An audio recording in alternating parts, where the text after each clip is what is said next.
Optical instruments को शुरू करने से पहले एक छोटी सी कंडीशन समझते हैं।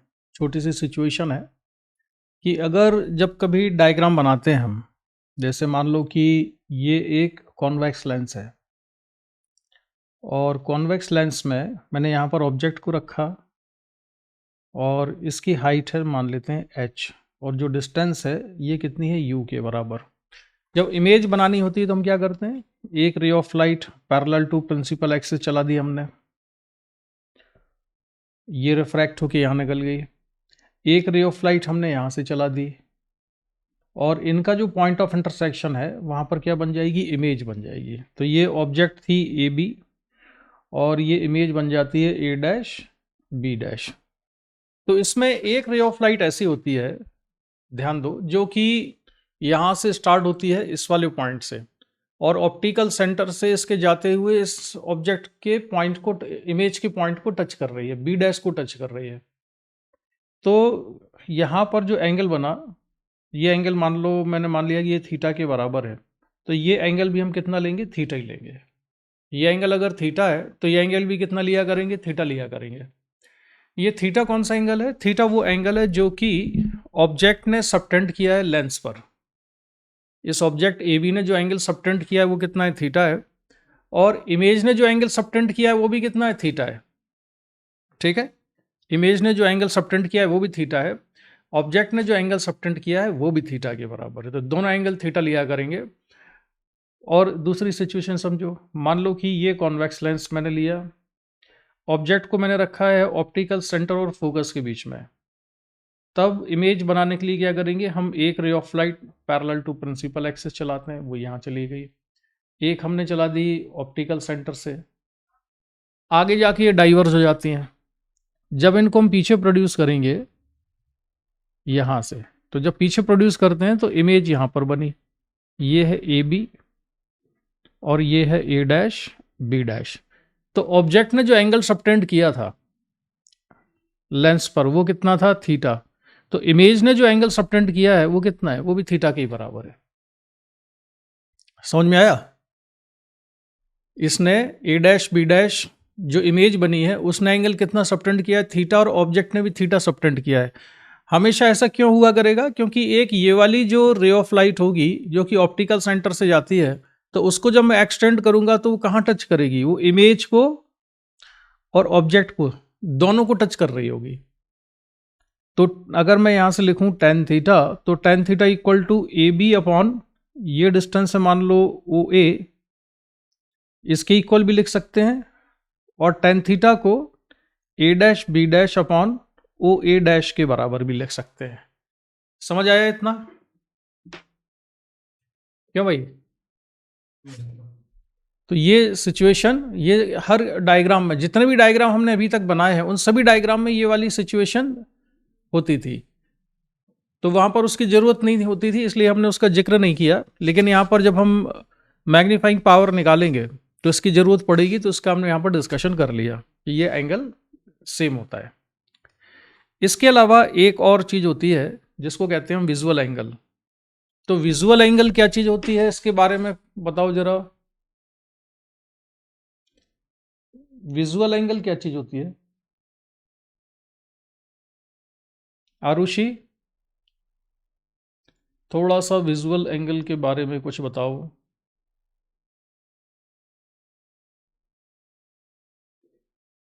हम्म,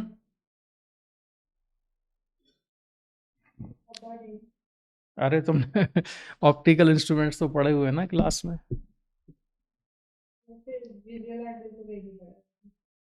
अच्छा, तो विजुअल एंगल होता है कि हमारी आंख जो है जब किसी चीज़ को देखती है तो वो ऑब्जेक्ट कितनी बड़ी है या कितनी छोटी है, ये जो हमें फील आता है या हमारी आंख को फील होता है, ये फील किसके बेसिस पे होता है, विजुअल एंगल के बेसिस पे होता है। जितना बड़ा विजुअल एंगल होगा, यानी कि ऑब्जेक्ट ने जितना बड़ा एंगल हमारी आंख पे सबटेंड किया होगा, वो ऑब्जेक्ट हमें उतनी बड़ी नज़र आती है। तो जैसे मान लेते हैं कि ये है आंख, ये हमने यहाँ पर बना ली है आंख, और आंख के सामने एक रखी हुई है ऑब्जेक्ट। ये है ए बी। इसकी जो हाइट है, अगर हम मान लेते हैं इसकी हाइट कितनी है, h के बराबर है। इसकी हाइट को मान लिया हमने h, और ये है ए बी। एक मिनट, ये क्या हो रहा है भाई, गड़बड़।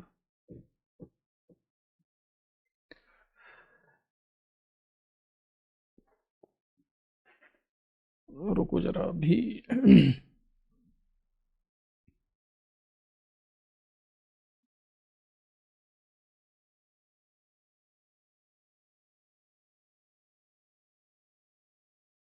तो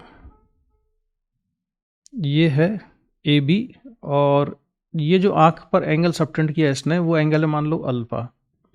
तो अल्फा क्या है, विजुअल एंगल है। ठीक है, अल्फा को हम कहते हैं कि ये है विजुअल एंगल। विजुअल एंगल जितना बड़ा होगा, ऑब्जेक्ट हमें उतनी बड़ी नजर आएगी।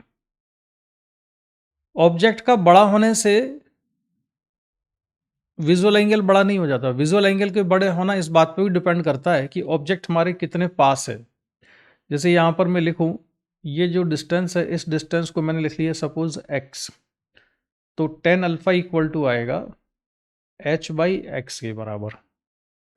तो ऑब्जेक्ट की हाइट h वो फिक्स है, लेकिन अगर मैं ऑब्जेक्ट को दूर ले जाऊं तो x इंक्रीज होगा, और अगर x इंक्रीज होगा, डिनोमिनेटर इंक्रीज होगा, तो अल्फा डिक्रीज होगा। विजुअल एंगल कैसा हो जाएगा, छोटा होता जाएगा। और जैसे जैसे ऑब्जेक्ट हमारी आंख से दूर जाएगी, ऑब्जेक्ट का साइज हमको कैसा नजर आएगा, छोटा नजर आएगा, क्योंकि विजुअल एंगल छोटा होता जा रहा है। तो किसी ऑब्जेक्ट का बड़ा या छोटा होना केवल ऑब्जेक्ट के बड़े या छोटे होने पर डिपेंड नहीं करता है, वो इस बात पे भी डिपेंड करता है कि वो कितनी पास है और कितनी दूर है, उस पर भी डिपेंड करता है। फिर एक डेफिनेशन बार बार यूज हुआ करेगी, least distance of distinct vision.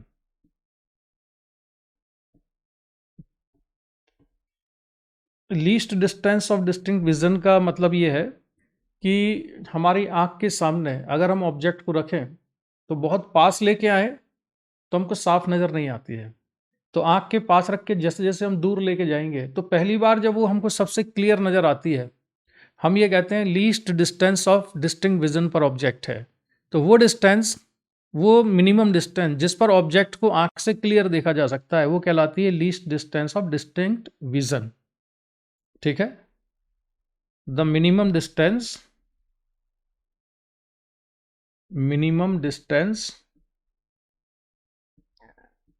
between object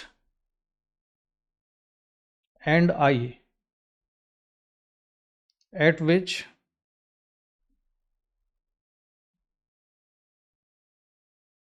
human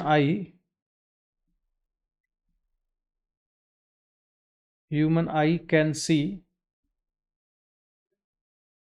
object clearly is called least distance of distinct vision।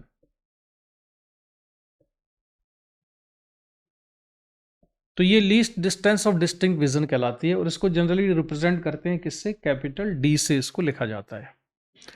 ठीक है, ये तो पढ़ा होगा स्कूल में, least distance of distinct vision क्या होता है, पढ़ा था ये।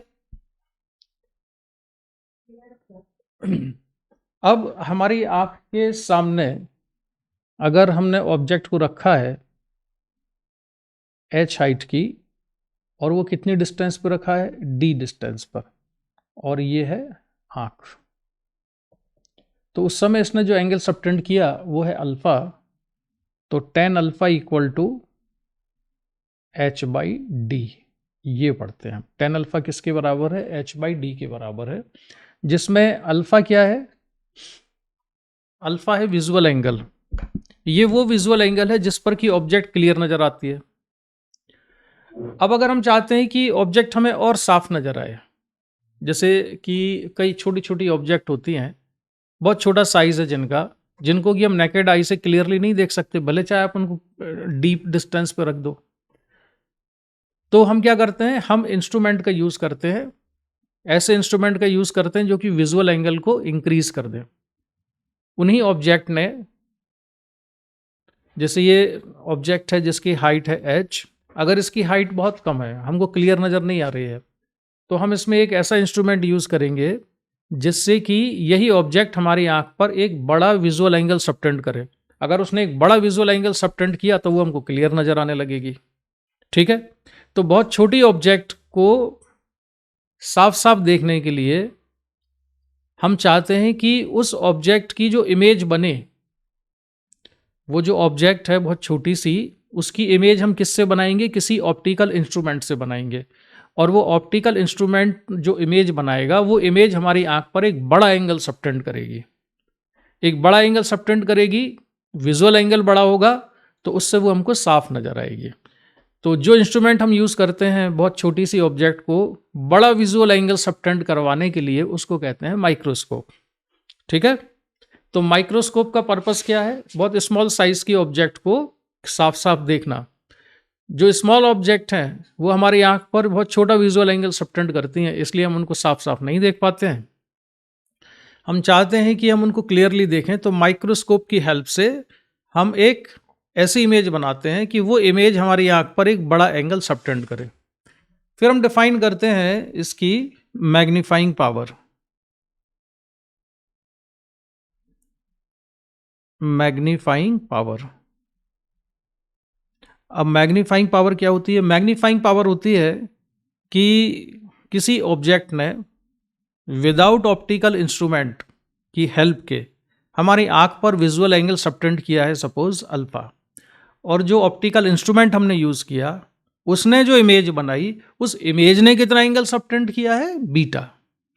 तो मैग्नीफाइंग पावर होती है m equal to 10 beta upon 10 alpha, और इसको approximately actually beta upon alpha लिखा जाता है क्योंकि ये एंगल छोटे होते हैं।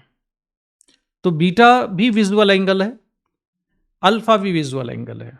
बीटा कौन सा विजुअल एंगल है? बीटा वो विजुअल एंगल है जिसमें ऑप्टिकल इंस्ट्रूमेंट्स ने जो इमेज बनाई है, यानी कि माइक्रोस्कोप ने या टेलीस्कोप ने जो इमेज बनाई है, उस इमेज ने हमारी आंख पर जो विजुअल एंगल सबटेंड किया, that visual angle is beta.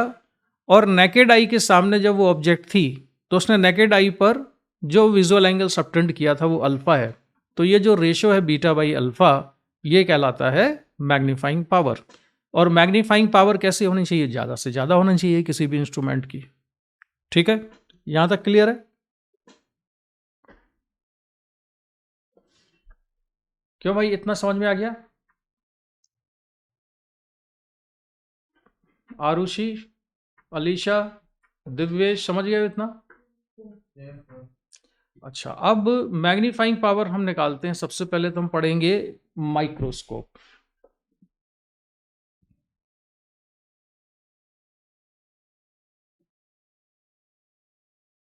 Microscope, तो माइक्रोस्कोप दो हैं, एक तो है simple microscope, simple microscope. Simple microscope में क्या होता है? Only one convex lens.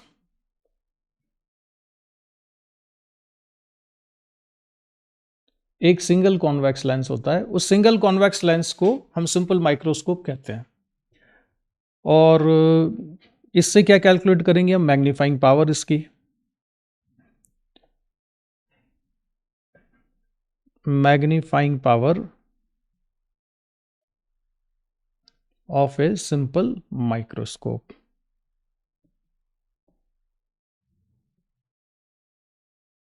तो देखो, मैग्नीफाइंग पावर हमें किसी भी इंस्ट्रूमेंट की निकालना हो, सभी की अप्रोच सेम है। अप्रोच समझना ध्यान से। उसकी अप्रोच ये है कि पहले तो ऑब्जेक्ट को हमने नेकेड आई के सामने रखा, ठीक है, और फिर हम मेजर कर लेते हैं कि उसने विजुअल एंगल कितना सबटेंड किया। तो ये हमने रखा नेकेड आई के सामने ऑब्जेक्ट को, कितनी डिस्टेंस पर रखते हैं? Least distance of distinct vision पर। यानी अगर हमने माइक्रोस्कोप या टेलीस्कोप यूज ही नहीं किया होता तो ऑब्जेक्ट जो एंगल सबटेंड करती, वो एंगल सबटेंड करती अल्फा। तो 10 alpha approximately equal to alpha को कितना लिख लेते हैं, एच बाई डी। ये है फर्स्ट इक्वेशन। हर बार ऐसा ही किया करेंगे हम, चाहे मैग्नीफाइंग पावर हम किसी की भी निकालें, ऑब्जेक्ट को नेकेड आई के सामने कितनी डिस्टेंस पर रख देंगे,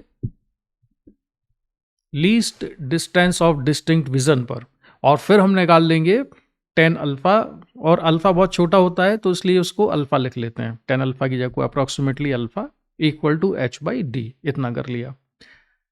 अब हमने क्या काम किया कि कॉन्वेक्स लेंस का यूज किया, तो कॉन्वेक्स लेंस के सामने ऑब्जेक्ट को रखेंगे, तो कॉन्वेक्स लेंस क्या होगा, इसकी इमेज फॉर्म करेगा।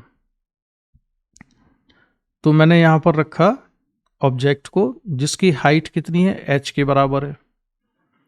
अब इमेज कैसे बनेगी, यहां से एक रे ऑफ लाइट आती है, ये रे ऑफ लाइट चली गई फोकस से, और ऑब्जेक्ट को रखा कहाँ जाता है, ऑप्टिकल सेंटर और फोकस के बीच में कहीं रखते हैं, ठीक है। और एक रे ऑफ लाइट चली गई यहाँ से, तो ये आगे जाके तो कन्वर्ज होंगी नहीं, तो इनको पीछे हमने प्रोड्यूस किया। पीछे प्रोड्यूस किया तो जो पॉइंट ऑफ इंटरसेक्शन हमको मिलता है, वो पॉइंट ऑफ इंटरसेक्शन हमको मिलता है यहाँ पर, ये है एच डैश। तो एच डैश क्या है, इमेज, और एच क्या है, object, height of the object, और इमेज है ना। अब इमेज ने जो एंगल सबटेंड किया वो एंगल ले रहे हैं हम बीटा। ये बीटा एंगल किसने सबटेंड किया है, एच डैश ने। लेकिन कैलकुलेशन में हम हमेशा यूज किया करेंगे ऑब्जेक्ट ने जो एंगल सबटेंड किया है। ऑब्जेक्ट ने जो एंगल सबटेंड किया है वो भी बीटा है, और ये डिस्टेंस कितनी है, ये है यू के बराबर, या यू ई लिख लेते हैं। यू इसलिए लिखते हैं क्योंकि ये जो लेंस है जिसमें से हम देख रहे हैं इसको आई पीस भी कहा जाता है। तो आई पीस से डिस्टेंस कितनी है ऑब्जेक्ट की, यू ई के बराबर। अब इसमें एंगल दोनों ने सेम सबटेंड किया है, इमेज ने भी वही डिस्टेंस एंगल सबटेंड किया है जो कि ऑब्जेक्ट ने। तो हम यहां से लिख लेते हैं, क्योंकि हमारी रिक्वायरमेंट तो क्या है, मैग्नीफाइंग पावर निकालने का मतलब ये है कि हमको tan beta upon tan alpha निकालना है। तो टेन अल्फा तो निकल चुका है, अब टेन बीटा निकालना है। तो टेन बीटा इक्वल टू कितना लिखा, एच अपॉन यू ई के बराबर। ये है इक्वेशन नंबर 2। ये क्लियर हो गया कि नहीं, बताओ इतना।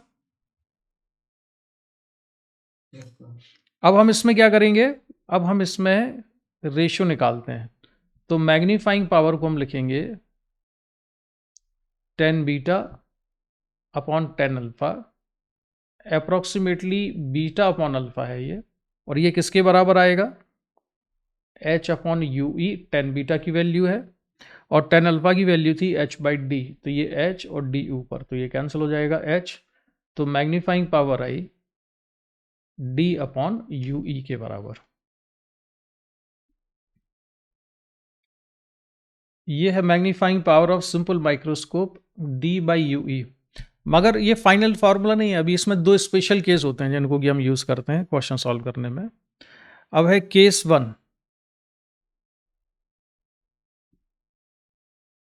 अगर हम चाहते हैं कि फाइनल इमेज फॉर्म हो, if final image is formed at normal position, normal position या रिलैक्स्ड पोजीशन भी कहते हैं, नॉर्मल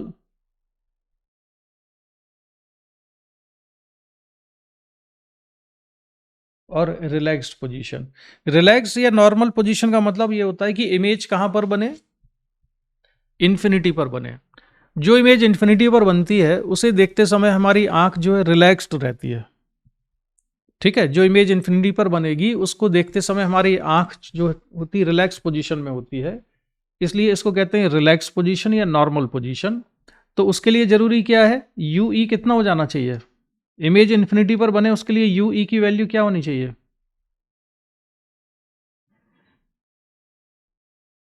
बताओ यू ई कितना होना चाहिए। भाई ये जो यू ई था ना, यहां पर लेंस के सामने हमने ऑब्जेक्ट को रखा था यू ई डिस्टेंस पर। हम चाहते हैं कि इमेज इन्फिनिटी पर बने, तो ये यू ई डिस्टेंस की वैल्यू क्या होनी चाहिए, एफ ई के बराबर, क्योंकि अगर ये फोकस पर होगी तो इमेज कहाँ पर बनेगी, इन्फिनिटी पर। तो मैग्नीफाइंग पावर कितनी हो जाएगी, M equal to D upon F ई के बराबर। तो एक तो फॉर्मूला ये याद रखना है, सिंपल माइक्रोस्कोप की magnifying power D by F E के बराबर। ये डी बाई एफ ई के बराबर कब है, जबकि इमेज बन रही है नॉर्मल पोजीशन पर। और इसके बाद फिर हम लेते हैं केस 2। तो एक सेकंड पीछे कर दीजिए।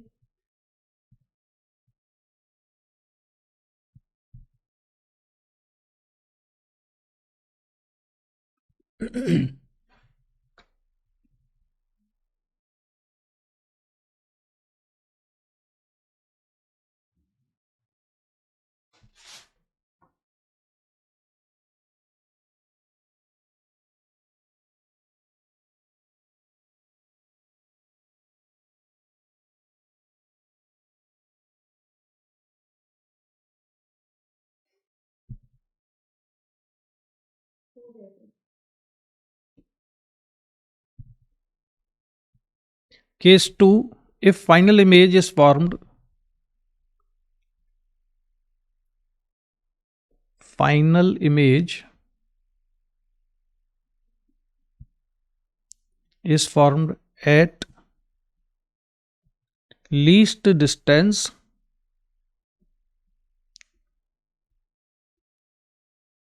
of distinct vision। अगर final image least distance of distinct vision यानी डी पर बनती है, तो अगर फाइनल इमेज को बनाया है हमने डी पर, तो मैं दोबारा से डायग्राम बना के दिखा देता हूँ। ऑब्जेक्ट को इस तरह से रखा हुआ था हमने एच, और इमेज यहाँ कहीं फॉर्म होती थी। रे ऑफ लाइट एक ऑप्टिकल सेंटर से ऐसे जा रही थी, एक इधर से इस तरह से निकल जाती थी, और ये जो डिस्टेंस थी इस डिस्टेंस को लिखा था हमने यू ई।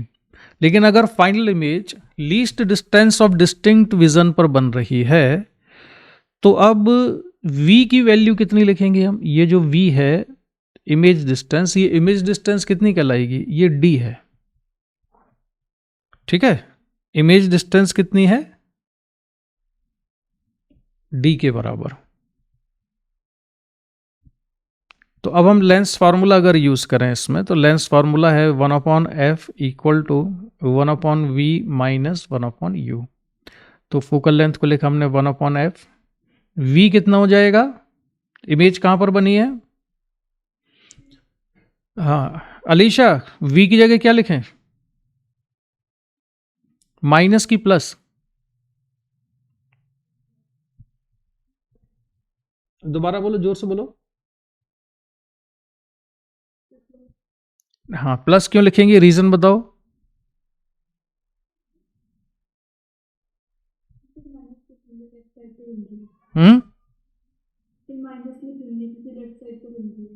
इंसिडेंट रे की अपोजिट डायरेक्शन में बन रही है, इसलिए माइनस लिखना है ना, तो माइनस डी।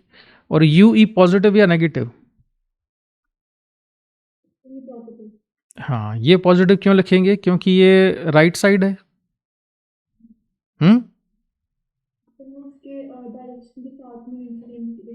अभी तुमने बताया था कि इमेज लेफ्ट साइड बन रही है, तो ऑब्जेक्ट लेफ्ट साइड है कि राइट साइड है,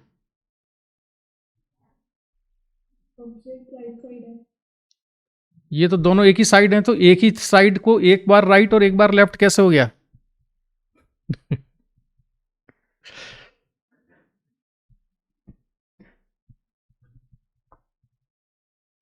क्यों अलीशा, ये चमत्कार कैसे किया तुमने, ये था लेफ्ट साइड, ये लेंस के लेफ्ट साइड था, और ये लेंस के राइट साइड हो गया ये, तो ये पॉजिटिव होगा कि नेगेटिव होगा, तुम अभी तक नेगेटिव पॉजिटिव में घूम रही हो। तो ये इसको हमने लिखा माइनस यू ई के बराबर। ठीक है, तो अब हमको उस फॉर्मूले में जो मैग्नीफाइंग पावर कितनी आई थी, मैग्नीफाइंग पावर थी डी बाई यू ई, इसमें हमको यू ई की वैल्यू सब्स्टिट्यूट करनी है।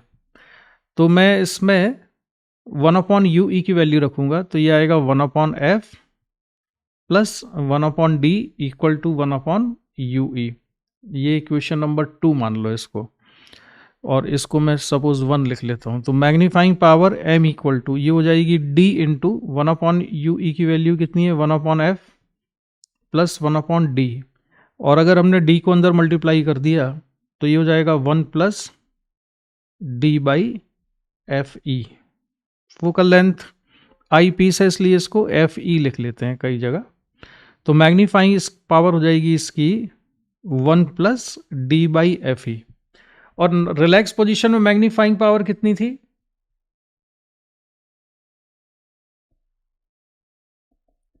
रिलैक्स पोजीशन में मैग्नीफाइंग पावर कितनी आई है? डी बाई एफ ई के बराबर।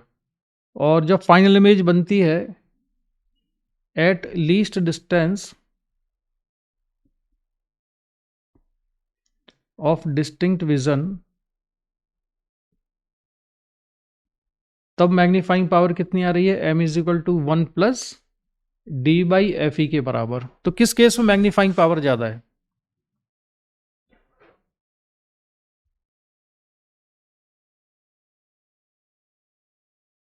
अरे देख रहा हूं, देखो ना सामने दिख तो रहा है। किस केस में ज्यादा आई मैग्नीफाइंग पावर? फर्स्ट केस में कि सेकंड में?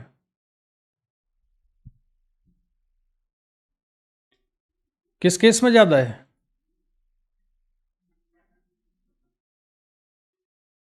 सेकंड वाले में। हाँ दिव्येश तुम बताओ। देखो क्वेश्चन रिपीट करना। मैग्नीफाइंग पावर किस केस में ज्यादा है? फर्स्ट केस में कि सेकंड केस में? सेकंड। इतनी देर लगा रहे हो। इसमें लिखा है एक में डी बाई एफ ई है, दूसरे में 1 plus D by F E है, तो उसमें 1 प्लस हो गया है, तो मैग्नीफाइंग पावर सेकंड केस में ज्यादा होगी। तो सेकंड केस में मैग्नीफाइंग पावर होती है ज़्यादा, जिसमें कि इमेज बनती है least distance of distinct vision पर। लेकिन एक्सपेरिमेंट जो किए जाते हैं जब, तो एक्सपेरिमेंट करते समय लंबे समय तक least distance of distinct vision पर ऑब्जेक्ट को या फाइनल इमेज को देखना, उसमें आंख पे स्ट्रेस आता है। इसलिए रिलैक्स्ड आई पोजीशन में ज़्यादा किए जाते हैं एक्सपेरिमेंट। ठीक है, अच्छा आगे लिखो एक और point.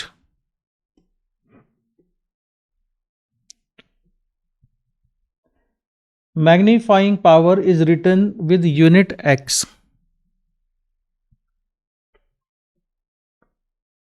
Magnifying power is written with unit X. मतलब मैग्नीफाइंग पावर की यूनिट क्या होती है? एक्स होती है। जैसे कि अगर किसी इंस्ट्रूमेंट ने 9 टाइम्स एंगुलर मैग्निफिकेशन कर दिया, इफ एंगुलर मैग्निफिकेशन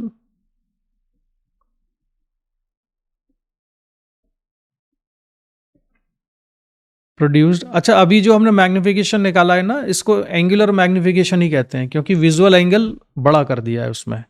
तो if angular magnification produce by the instrument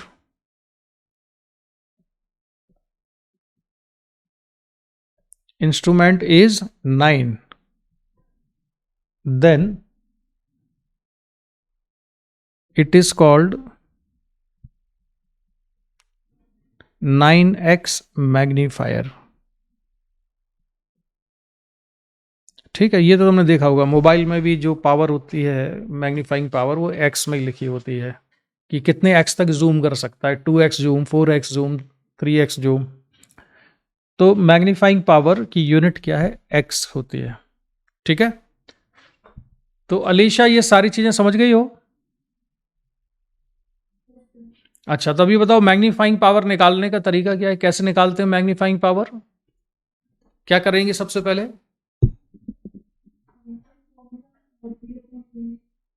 नहीं सबसे नहीं, एंगुलर मैग्निफिकेशन निकालने का मतलब क्या है?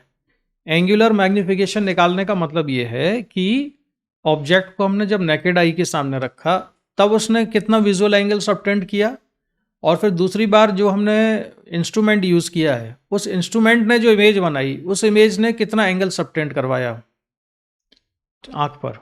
फिर उन दोनों एंगल का जो रेशियो निकालते हैं हम, उसको मैग्निफिकेशन कहते हैं या एंगुलर मैग्निफिकेशन कहते हैं। तो उसको कैलकुलेट करने का मेथड क्या है, क्या करना पड़ेगा हमको? सबसे पहले तो हमने बगैर किसी भी इंस्ट्रूमेंट की हेल्प के आंख के सामने ऑब्जेक्ट को रख दिया। कितनी डिस्टेंस पर रख दिया? Least distance of distinct vision पे रख दिया। जैसे कि हमने जब सॉल्व किया था तो किया ना, डेरिवेशन को देखो जरा।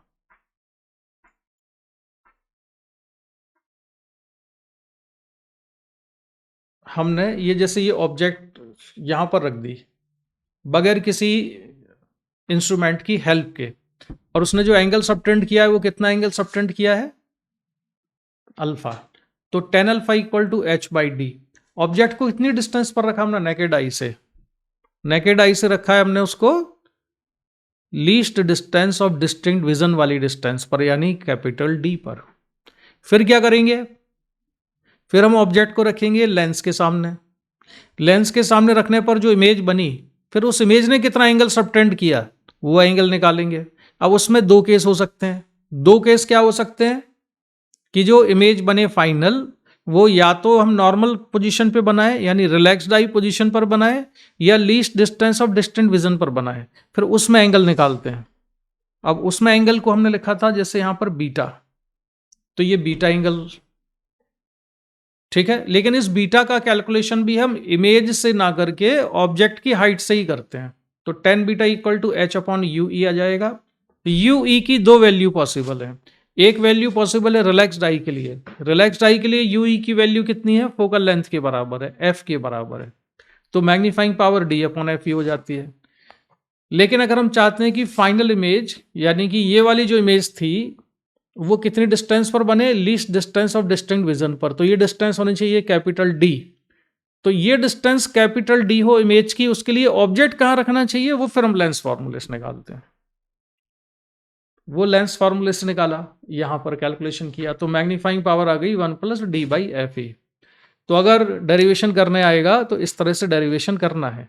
एक बार रखना है ऑब्जेक्ट को नेकेड आई के सामने, फिर लेंस के सामने। क्लियर?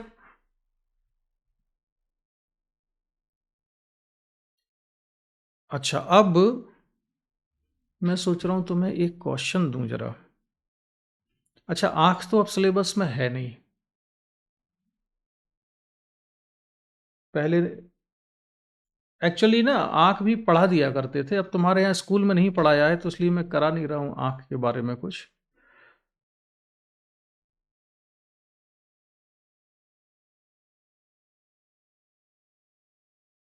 ये डेफिनेशन थी। अब इसमें एक क्वेश्चन आएगा। हाँ, ये क्वेश्चन सॉल्व करके दिखाओ जरा। Two boys, one 52 inches tall and other 55 inches tall, are standing at a distance of 4 meter and 5 meter respectively from the eye. Which boy will appear taller? इसमें हमको ये बताना है कि दो लड़के हैं, एक की हाइट है 52 इंच, एक की 55 इंच है, लेकिन आंख से दोनों अलग अलग डिस्टेंस पे खड़े हुए हैं। तो कौन सा टॉल नजर आएगा? तो इसका लॉजिक क्या होगा? जिस लड़के ने आंख पर बड़ा विजुअल एंगल सबटेंड किया होगा वो उसकी हाइट ज़्यादा नजर आएगी। तो कैलकुलेट करके बताओ कि कौन सा बॉय जो है वो टॉलर नजर आता है।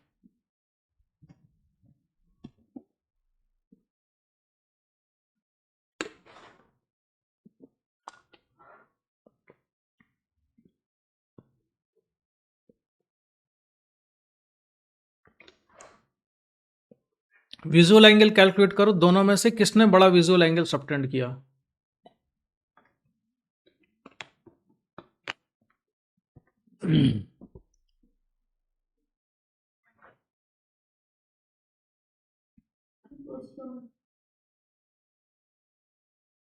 जो 52 इंच है। दिव्येश तुम बताओ।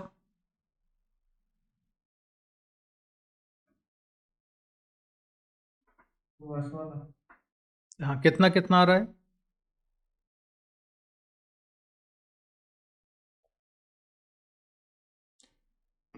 तो इसमें हमने क्या मान लिया कि suppose height of the object is h and it placed at A distance x from the position of i। तो उसने जो एंगल सबटेंड किया होगा थीटा आंख पर, वो उसको हम कैसे निकाल लेते हैं, tan theta equal to h/x। तो ये आ जाएगा विजुअल एंगल h/x के बराबर। तो visual angle subtended by 52 inch tall boy θ1 equal to, ये 52 इंच वाला कितनी डिस्टेंस पर था, 4 मीटर पर था। तो यह आ जाएगा 52/4 यानी 13 इंच पर मीटर। एक इंच है और एक मीटर है, ठीक है, तो ये आ जाएगा 13। इसके बाद दूसरे का निकालें हम, तो वो कितना आ रहा है, जिसकी हाइट 55 इंच थी वो 5 मीटर की दूरी पर था, तो उसने जो एंगल सबटेंड किया है वो कितना रहा है, 11 इंच। तो किस θ1 की वैल्यू ज़्यादा है कि θ2 की, θ1 की वैल्यू ज़्यादा है। तो एक्चुअल में हाइट जो आंख को अपियर होगी वो किसकी ज़्यादा नज़र आएगी, 52 इंच वाले की, ठीक है। तो ये θ1 greater than θ2, θ2 52 inch boy appears taller. अब मैग्नीफाइंग पावर हमने सिंपल माइक्रोस्कोप की, तो ये तो हमने खैर निकाल दिया है। सिंपल माइक्रोस्कोप भी हमने पढ़ लिया है। अब हम पढ़ेंगे कंपाउंड माइक्रोस्कोप। अब कंपाउंड माइक्रोस्कोप के लिए ना ये डायग्राम समझना बहुत जरूरी है। डायग्राम क्लियर नजर आ रहा है स्क्रीन पर, ये देखो, ये कंपाउंड माइक्रोस्कोप है। कंपाउंड माइक्रोस्कोप में क्या करते हैं हम, कंपाउंड माइक्रोस्कोप में दो कॉन्वेक्स लेंस यूज होंगे, एक ये वाला कॉन्वेक्स लेंस और एक पीछे वाला। ये जो कॉन्वेक्स लेंस है इसके सामने रखा जाता है ऑब्जेक्ट को, ये कहलाता है ऑब्जेक्टिव। और उसके पीछे है दूसरा कॉन्वेक्स लेंस जिसके पीछे हम आंख को रखते हैं और इस आंख से देखते हैं जो इमेज फॉर्म होगी, इसको कहते हैं आईपीस। ठीक है, इसमें एक है ऑब्जेक्टिव और एक है आईपीस। अब ये जो डायग्राम है ना, ये डायग्राम देखो हाथ से बनाना बड़ा डिफिकल्ट काम है, इसलिए मैंने सीधे यहाँ पे रखा हुआ है। तुमको अगर आएगा तो तुम्हें स्कूल में बनाना पड़ेगा डेरिवेशन में डायग्राम। अब इसमें डायग्राम को समझ लेते हैं, इसमें क्या हो रहा है। देखो यहां पर तो ऑब्जेक्ट रखी हुई है जिसकी हाइट कितनी है, h के बराबर, ठीक है। अब जो सिंपल माइक्रोस्कोप था जिसमें केवल एक लेंस यूज किया था हमने थोड़ी देर पहले, उसमें ऑब्जेक्ट को हमने कहां पर रखा था, ऑप्टिकल सेंटर और फोकस के बीच में थी ना ऑब्जेक्ट, ऑप्टिकल सेंटर और फोकस के बीच में थी ना। इसमें जो इमेज बन रही है ऑब्जेक्टिव से वो यहां पर बन रही है, इसका मतलब है कि ये रियल इमेज है। और अगर ये रियल इमेज है तो ऑब्जेक्ट कहां रखी हुई है, ऑब्जेक्ट की डिस्टेंस फोकस से ज्यादा है। इस वाले केस में, कंपाउंड माइक्रोस्कोप के केस में, ऑब्जेक्ट को फोकल लेंथ से ज्यादा दूर रखा जाता है, फोकस से दूर रखा गया है, जिससे कि यहां पर इमेज कैसी फॉर्म हो, मैग्नीफाइड इमेज फॉर्म हो। तो जब हम ऑब्जेक्ट को 2f और f के बीच में रखते हैं तो इमेज कैसी बनती थी, याद है, मैग्नीफाइड इमेज बनती है और रियल इमेज बनती है, इन्वर्टेड इमेज बनती है। तो यहां पर भी जो इमेज बनेगी वो कैसी होगी, इन्वर्टेड होगी, रियल होगी और मैग्नीफाइड होगी। और इस इमेज की इमेज कौन बनाएगा, अब ये आईपीस में जो कॉन्वेक्स लेंस है ये बनाएगा इस इमेज की इमेज। तो एक तरह से दो बार मैग्निफिकेशन हो गया इसमें, एक बार मैग्निफिकेशन किससे हुआ, ऑब्जेक्टिव से, और दूसरी बार मैग्निफिकेशन किससे होगा, आईपीस से। लेकिन आईपीस से जो इमेज बन रही है वो यहां बन रही है। इसका क्या मतलब है, ये जो इमेज है ये वाली, ये रियल इमेज है कि वर्चुअल इमेज है, यहां पर जो बन रही है,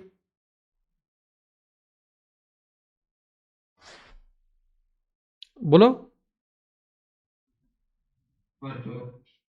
आरुषि, ये इमेज कौन सी है, रियल या वर्चुअल,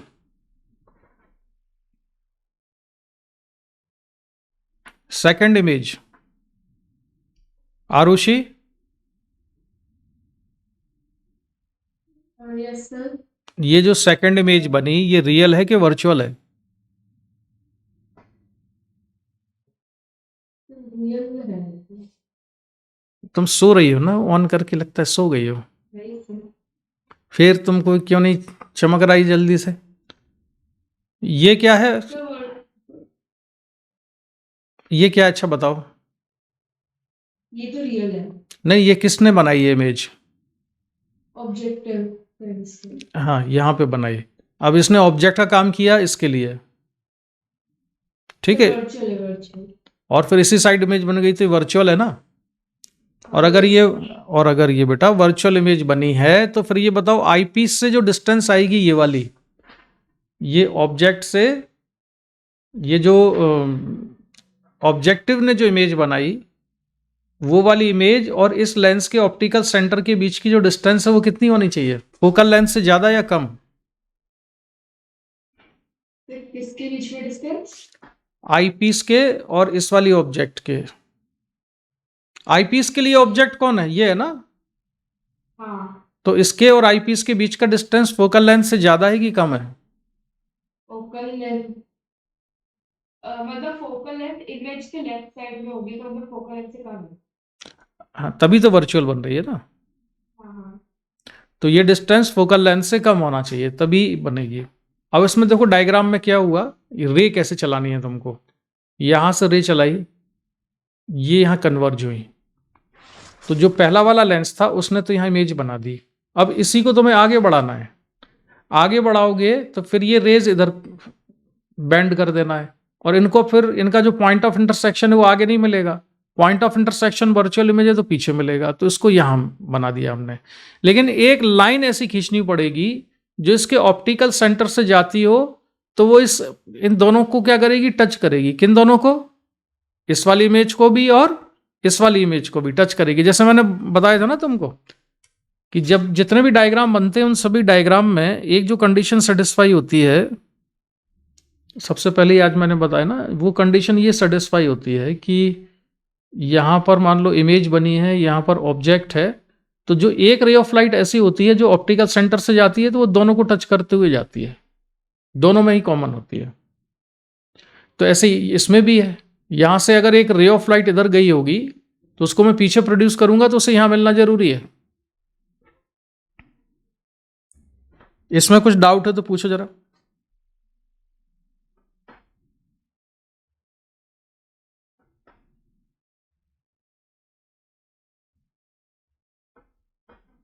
इसमें कोई डाउट तो नहीं? तो तुम तो इतना याद रखो ज्यादा दिमाग लगाने से कि ऑप्टिकल सेंटर से एक लाइन खींचेंगे तो वो इस ऑब्जेक्ट और इस इमेज दोनों से टच होती हो जाएगी। एक लाइन यहां से खींचेंगे इस वाले लेंस के ऑप्टिकल सेंटर से तो इस ऑब्जेक्ट और इस इमेज से मिलती हुई जाएगी। एक चीज में और कंफ्यूज मत होना, इसी चीज को मैं कभी ऑब्जेक्ट कहूंगा कभी इमेज कहूंगा। ये इमेज किसके लिए है? ऑब्जेक्टिव के लिए। ये ऑब्जेक्ट किसके लिए है? आईपीस के लिए। क्लियर है कि नहीं? क्लियर है ना भाई ये बात? यही चीज इमेज भी है और ऑब्जेक्ट भी है। इमेज किसके लिए है? ये ऑब्जेक्टिव के लिए। ऑब्जेक्ट किसके लिए? ये आईपीस के लिए है। तो मैंने इस वाले लेंस से एक लाइन खींची तो वो लाइन जो है इस वाली इमेज और इस वाले ऑब्जेक्ट दोनों को टच करती हुई जाएगी यहां पर। ऐसा क्यों जरूरी है? क्योंकि ये जो एंगल सबटेंड करेगी यहां पर, जिसको कि हमने इस डायग्राम में शायद दिख नहीं रहा होगा, मैं थोड़ा और बड़ा कर देता हूं इसको। इस एंगल को इसमें लिखा हुआ है हमने थीटा डैश। तो ये थीटा डैश दोनों के लिए कॉमन है, यानी कि इसने जो एंगल सबटेंड किया है थीटा डैश और इसने जो एंगल सबटेंड किया है थीटा डैश, ये दोनों एंगल कैसे हैं? बराबर हैं यहां पर। समझ में आया इसका एनालिसिस? डायग्राम में कुछ और पूछना है तो मुझसे पूछो, फिर हम इसका डेरिवेशन शुरू करते हैं इसकी मैग्नीफाइंग पावर का।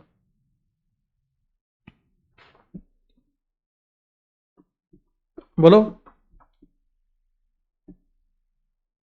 क्लियर है?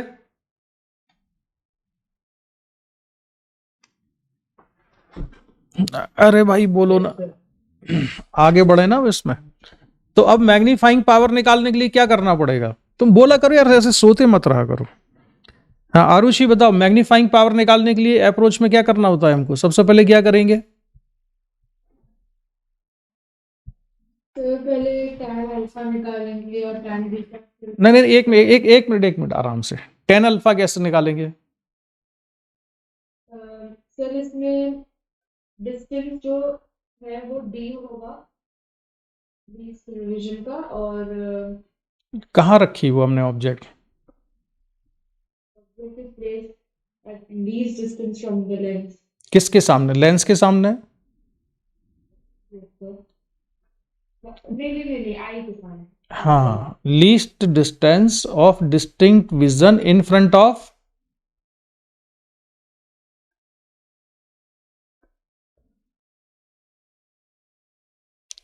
Of naked eye. अभी जो नेकेड आई है उसके सामने रखा हमने, तो ये मैंने बना ली आंख,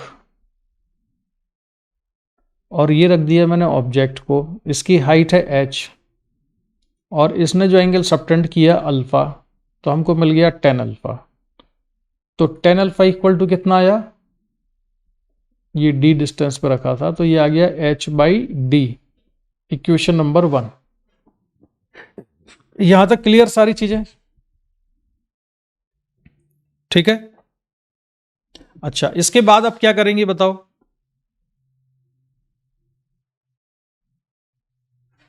बताओ भाई। एंगल थीटा मार्क करा है, तो वो tan बीटा हो जाएगा, क्योंकि वो इमेज के साथ है, तो फिर वो tan बीटा हो गया। और tan बीटा हमारा है ये, तो वो मार्क नहीं है, मतलब tan बीटा निकालना है। हाँ, 10 बीटा एंगल जो होगा वो किसने किस पे सबटेंड किया होगा, क्योंकि यहाँ पे देखो 2 लेंस है। अच्छा, तुम लोग ना केवल सुनते मत रहो, बात करो। जब बात करोगे, डिस्कशन करेंगे, तो वो चीज़ें दिमाग में तुम्हें याद हो जाएंगी। तो जब तुम डेरिवेशन करोगे तो तुम्हें ज़्यादा अच्छे से याद रहेगा कि करना क्या था। इसलिए मैं कहता हूँ कि बोला करो बीच बीच में। हाँ, तो ये बताओ कि जो बीटा एंगल हम निकालेंगे मैग्निफिकेशन निकालने के लिए, तो किसने किस पर सबटेंड किया होगा बीटा एंगल?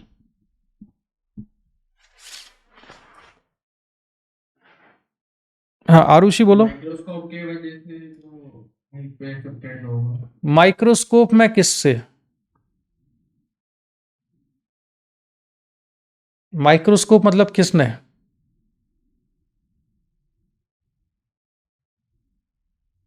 अलीशा तुम बताओ। अगर हमको मैग्नीफाइंग पावर निकालनी है तो अब एक एंगल और लिखेंगे हम। 10 बीटा चाहिए हमको, 10 बीटा अपॉन 10 अल्फा निकालना है। तो 10 बीटा में बीटा एंगल किसने किस पे सबटेंड किया है? आई पीस ने किस पर?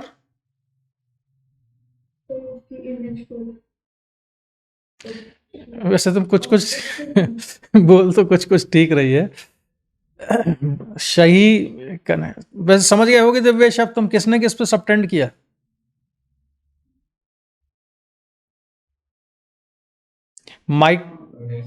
ये माइक्रोस्कोप जो है, माइक्रोस्कोप ने थोड़ी सबटेंड किया यार। माइक्रोस्कोप में क्या चीज है जो सबटेंड, जिस पर एंगल सबटेंड होना है?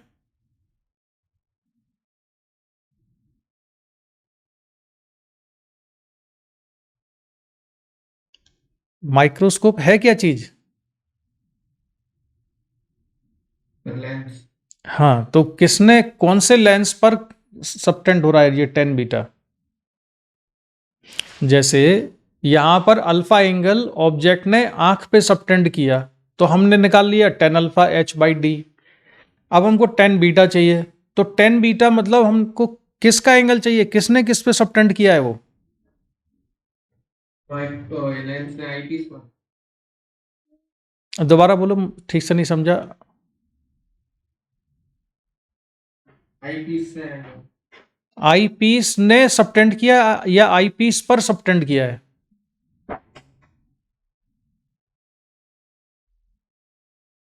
आईपीस ने किस पर?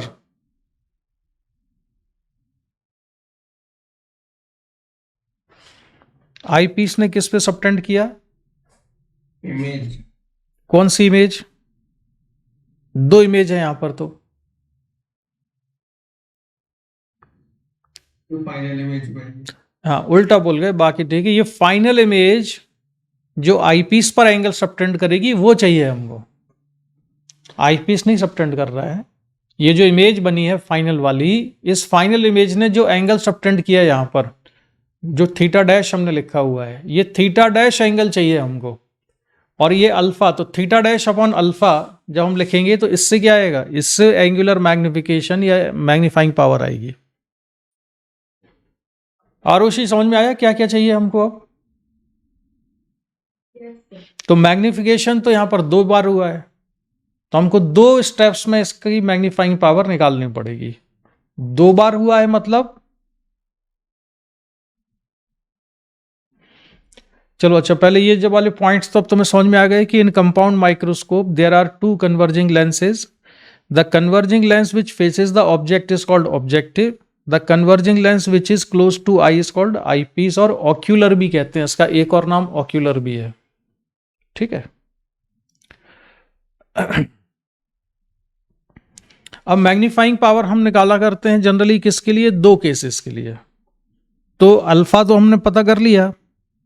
अब ये बताओ कि दूसरा एंगल हमको पता करना है आई पीस पर, जो कि फाइनल इमेज ने सबटेंड किया होगा। ठीक है। तो भाई डायग्राम जो है पुराना वाला ही रेफर करो,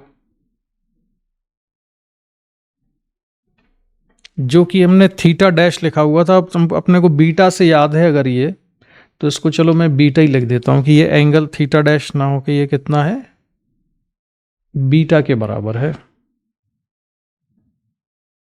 तो हमको चाहिए tan बीटा इक्वल टू, तो tan बीटा इक्वल टू कितना लिखें बताओ? एक तो इमेज जो बनी है वो कितनी है, h डैश, और ये वाली जो दूसरी इमेज है फाइनल इमेज, ये है h डबल डैश। हम चाहें तो tan बीटा इक्वल टू जो बड़ा वाला ट्राइंगल है उससे tan beta equal to h double dash upon ये वाली डिस्टेंस करके भी निकाल सकते हैं, और हम चाहें तो tan beta equal to h dash upon ये वाली डिस्टेंस से भी निकाल सकते हैं। तो हम कैलकुलेशन किससे करेंगे? हम कैलकुलेशन करेंगे इस वाली डिस्टेंस से। tan बीटा दोनों से निकल सकता है, tan बीटा आ सकता है ये परपेंडिकुलर और ये वाली डिस्टेंस अपॉन बेस से, या जो छोटा वाला ट्राइंगल है इसमें जाएगा tan बीटा अपॉन इस वाली डिस्टेंस से। समझ में आया? तो हम इसी को यूज क्यों करेंगे, इस छोटे वाले को h डैश को? इसका रीजन ये है कि h डैश वो इमेज है जो कि इसने बनाई है, तो मैं h डैश का रिलेशन इससे भी लिख सकता हूं, इस वाले h से। h और h डैश को आपस में रिलेट किया जा सकता है, लेकिन h डबल डैश को इस h से रिलेट नहीं किया जा सकता। और मुझे जरूरत h की है। h की जरूरत क्यों है? क्योंकि tan अल्फा में h आ रहा है, h बाई डी, तो वो h कैंसिल करना है, या h और h डैश का रिलेशन निकालना है, तो वो हमारा ऑब्जेक्टिव लेंस से निकलेगा, इसलिए हम इसको यूज करेंगे। तो tan बीटा इक्वल टू कितना लिख लें, h डैश अपॉन कितना, यू ई के बराबर। तो इसको लिखा हमने यू ई के बराबर, कहां गया,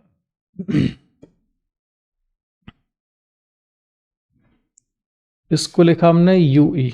ठीक है, इसको हमने भी यहीं छोड़ दिया, इक्वेशन नंबर 2। अब h डैश को रिलेट करने के लिए हमने पहले वाले लेंस से लिखेंगे, जो पहला लेंस था, बाई ऑब्जेक्टिव लेंस,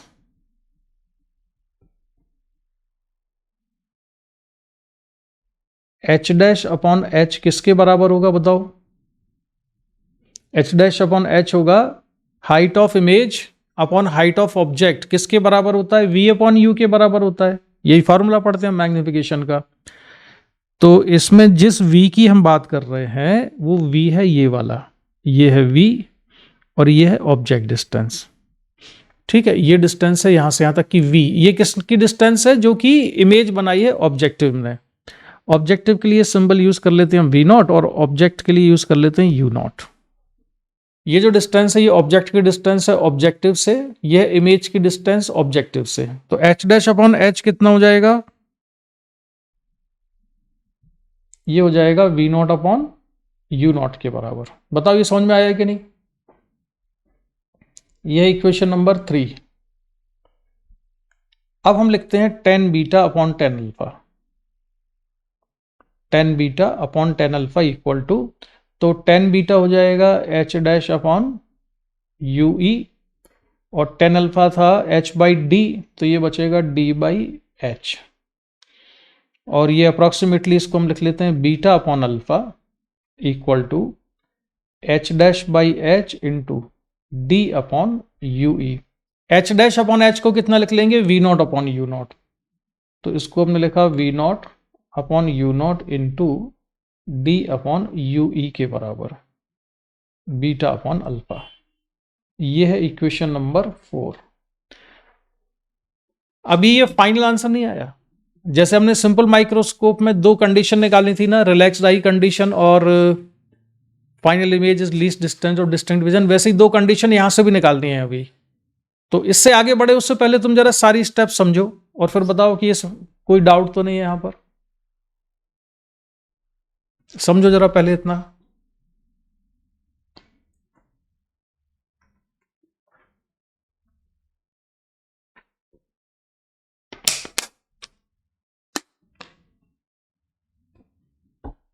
इतना क्लियर है ना सारा, इसमें कोई डाउट तो नहीं है? अलीशा? अच्छा, तो आप समझाओ जरा कि क्या क्या करना पड़ेगा हमको। सबसे पहला काम क्या करना है? हाँ, उसके लिए क्या करते हैं?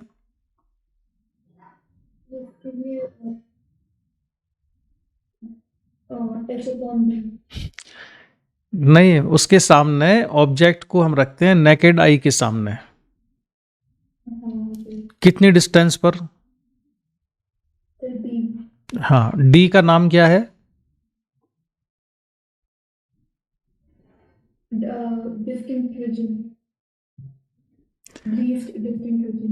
Least distance of distinct vision है वो, है ना पूरा नाम उसका। तो least distance of distinct vision यानी कि कैपिटल डी डिस्टेंस पर नेकेड आई के सामने हमने ऑब्जेक्ट को रख दिया और उससे निकाल लिया हमने tan alpha h by D के बराबर। फिर जो कंपाउंड माइक्रोस्कोप है, देखो एग्जाम में ज्यादा चांसेस हैं तुम्हारे कंपाउंड माइक्रोस्कोप के ही आने के। सिंपल माइक्रोस्कोप इतना सिंपल है कि वो एग्जाम में आएगा नहीं। फिर इसमें 2 लेंस है, एक ऑब्जेक्टिव है और एक आई पीस है। दोनों अपना अपना अलग अलग मैग्निफिकेशन करते हैं। ऑब्जेक्टिव ने अलग मैग्निफिकेशन कर दिया, आई पीस ने अलग मैग्निफिकेशन किया है। इसलिए कंपाउंड माइक्रोस्कोप में ऑब्जेक्ट ज्यादा बड़ी नजर आएगी क्योंकि 2 बार मैग्निफिकेशन हुआ है। लेकिन इस बार जो पहला जो मैग्निफिकेशन है उसमें इमेज कैसी बन रही है, रियल, और जो दूसरा मैग्निफिकेशन है उसमें इमेज बनी है वर्चुअल। ठीक है।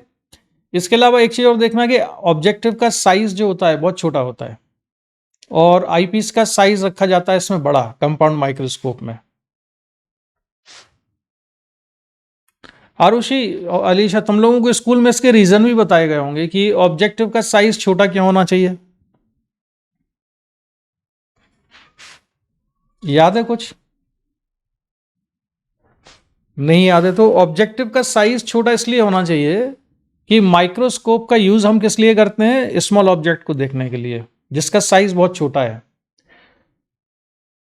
तो जिस छोटी सी चीज को हम देख रहे हैं, लाइट उसी से आनी चाहिए, उसके आसपास की चीजों की लाइट नहीं आनी चाहिए, नहीं तो और भी चीजें दिखने लगेंगी। तो ज्यादा अच्छा यह है कि जिस चीज को हमें देखना है उसी की लाइट मैक्सिमम लेंस पर गिरे, उसी से आने वाली लाइट रेज लेंस पर इंसिडेंट हो। उसके आसपास की ज्यादा लाइटें आएंगी तो हमें और भी चीजें दिखने लगेंगी, तो उससे डिस्टर्बेंस होगा, डिस्ट्रैक्शन होगा। तो इसलिए साइज या इसका जो एपर्चर है, एपर्चर डायमीटर इसका कम होना चाहिए, जिससे कि जिस ऑब्जेक्ट को हमें देखना है उसी ऑब्जेक्ट्स की मैक्सिमम लाइट ऑब्जेक्टिव लेंस पर इंसिडेंट हो, उसके आसपास की चीजों की इंसिडेंट ना हो। ठीक है। अच्छा, तो हमने इसको रखा, तो इसका मैग्निफिकेशन हम निकालेंगे V not upon you naught से, जो होगा एच डैश अपॉन एच। और आईपीस का जो मैग्निफिकेशन है उसमें tan बीटा जो हम लिख रहे थे तो हमने लिखा इससे एच डैश अपॉन यू ई। इसको यूज नहीं किया एच डबल डैश को, इसी को यूज किया है, जिससे कि एच डैश अपॉन एच हमें मिल जाए और उसको हम किस में रिप्लेस कर दें, V not upon you naught से। तो बीटा बाई अल्फा हो गया we not upon you not into D by U E. ठीक है, यहां तक क्लियर है। अब बढ़ते हैं हम नेक्स्ट पेज पर, या थोड़ा जगह है यहीं तो मैं यहीं कैलकुलेशन करता हूं लेफ्ट साइड में। अब यहां देखो केस 1 ले लिया हमने, केस 1 में final image is formed at least नहीं एट रिलैक्स्ड आई पोजीशन।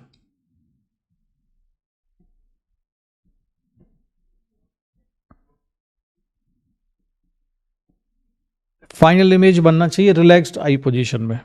तो रिलैक्स्ड आई पोजीशन में बनने के लिए जरूरी क्या है कि फाइनल इमेज कहां बने, इन्फिनिटी पर। फाइनल इमेज इन्फिनिटी पर बने उसके लिए यू ई कितना होना चाहिए, यू ई होना चाहिए एफ ई के बराबर। तो जो एंगुलर मैग्निफिकेशन या मैग्नीफाइंग पावर आ जाएगी V not upon you not into D upon F ई के बराबर। ठीक है, समझ आ गया इतना। अब है केस 2। आरुषि, हाँ, अब फाइनल इमेज केस 2 में कहां पर होती है,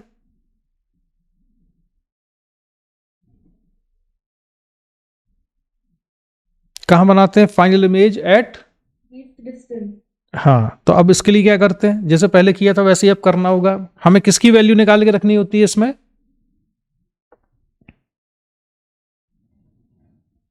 जो इक्वेशन नंबर 4 है we not upon you not into D upon U E. तो एक केस में तो हमने यू ई को लिख दिया एफ ई के बराबर। अब हमको किसकी वैल्यू सब्स्टिट्यूट करनी है सेकंड केस में। अब यू ई एफ ई नहीं होगा ना, कुछ और होगा। क्या करते हैं उसके लिए, 1 upon F E equal to 1 upon V E minus 1 upon U E. Lens formula लगाते हैं। याद नहीं हो रही यार तुमको साथ साथ में चीजें पढ़ते पढ़ते। आरुषि, क्या सर? ये पढ़ते पढ़ते याद हो जाना चाहिए तुम लोगों को। अब क्या करना है बताओ, हमें किसकी वैल्यू रखनी है। हाँ बोलो बोलो। फॉर्मूला यहां तक आ गया है। हमें यू ई निकालना है, तो यू ई हमारा अगर सब साइन करके लगा करेंगे तो फिर वो 1/f प्लस 1/ve आएगा। हाँ ठीक, यहां तक कर लेते हैं हम। देखो पिछले सिंपल माइक्रोस्कोप में भी हमने मैग्नीफाइंग पावर यहां तक निकाल ली थी तो डी बाई यू ई आई थी।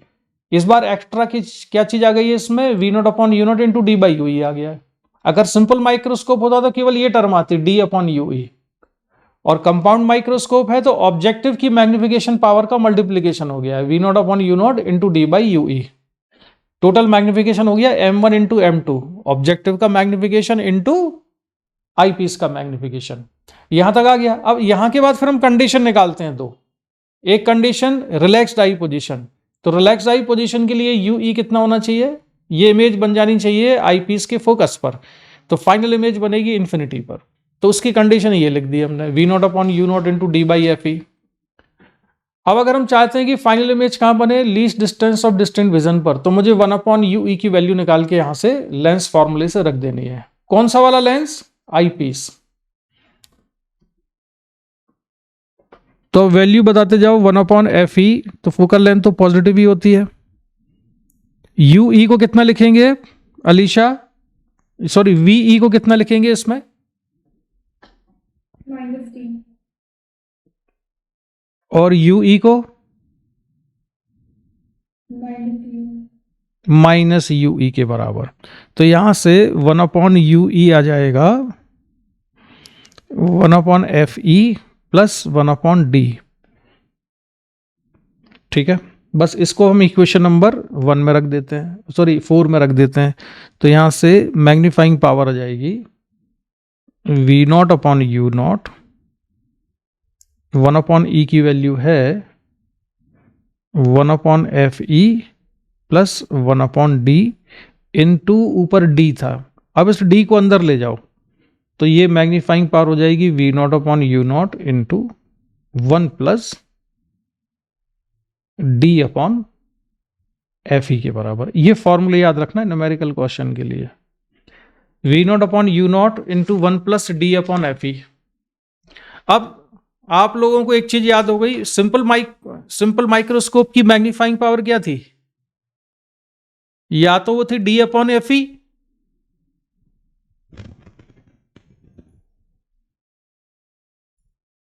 या तो वो कितनी थी? डी अपॉन एफ ई थी, only D upon F E simple microscope में, या कितनी थी वो? 1 plus D by F E थी। कंपाउंड माइक्रोस्कोप में क्या हुआ है? केवल ऑब्जेक्टिव की मैग्नीफाइंग पावर का मल्टीप्लीकेशन हो गया है ना। इसमें डी अपॉन एफ ई में V not upon you not आ गया, और इस वाले फॉर्मूले में भी यहां पर जब हमने लिखा तो इसमें we not upon you not आ गया। 1 plus D by F E अभी भी वैसे ही है। ठीक है, याद रहेगा अब ये।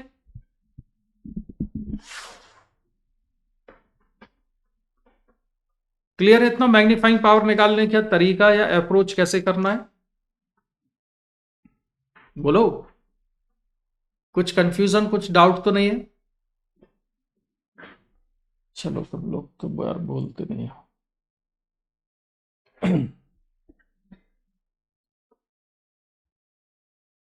अब जरा मैग्नीफाइंग पावर के अलावा हम कुछ और चीज लिखेंगे यहां पर। अच्छा, एक और पॉइंट नोट कर लेना, magnifying power of A compound microscope is negative.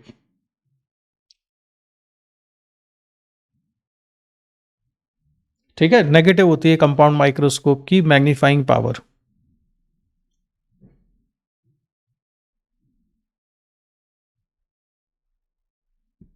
अब यहां पर एक चीज सॉल्व करना है, length of microscope and telescope और ट्यूब लेंथ स्क्रीन पर देख रहे होगे, इसको जरा पढ़ो।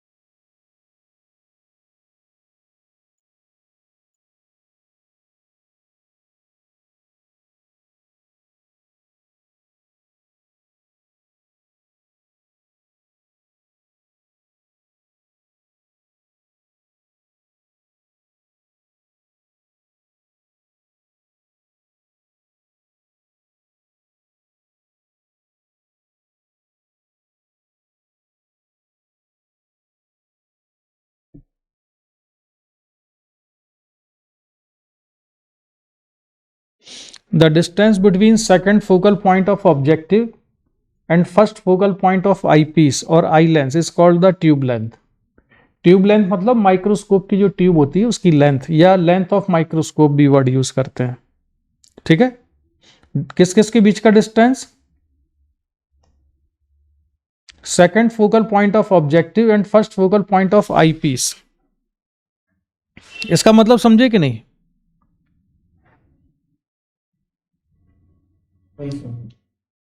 ये है ऑब्जेक्टिव और ये है आई पीस। लेंस के दो फोकस होते हैं ना, एक फोकस इस तरफ होता है, एक इधर होता है। इसमें भी एक इधर होगा, एक इधर होगा। तो जो ऑब्जेक्टिव का जो फोकस है राइट साइड में, एफ, वो लिख लेते हैं इसको, और आईपीस का जो फर्स्ट फोकल पॉइंट है उसको मैंने एफ ई लिख लिया। तो इन दोनों के बीच का जो डिस्टेंस है, जनरली इसको क्या कह दिया जाता है? Distance between second focal point of objective and first focal point of I piece और eye lens is called tube length. ये ट्यूब लेंथ होती है। देखो, लेंथ ऑफ माइक्रोस्कोप में ना अलग अलग चीजें यूज की जाती हैं।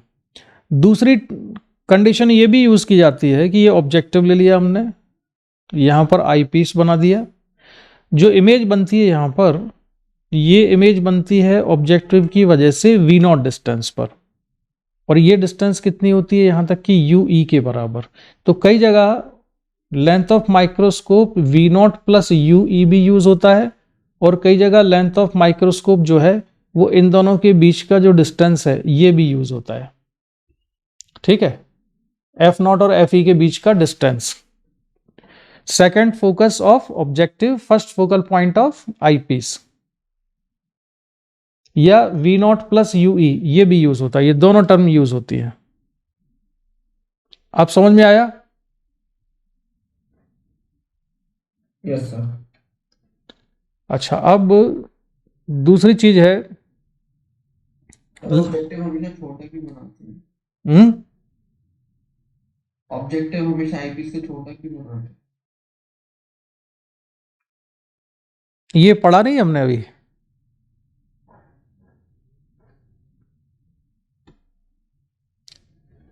Alisha, yes sir. ऑब्जेक्टिव को छोटा क्यों बनाते हैं आईपीस से? क्योंकि जो मैक्सिमम लाइट रेट होती है वो आईपीस तक पहुंचनी चाहिए इमेज पे, अब तुमने अपने बाकी की जो चीजें वो दिखने में। तुम कहना तो चाह रही हो ठीक से एक्सप्रेस। हाँ, आरुषि तुम बताओ।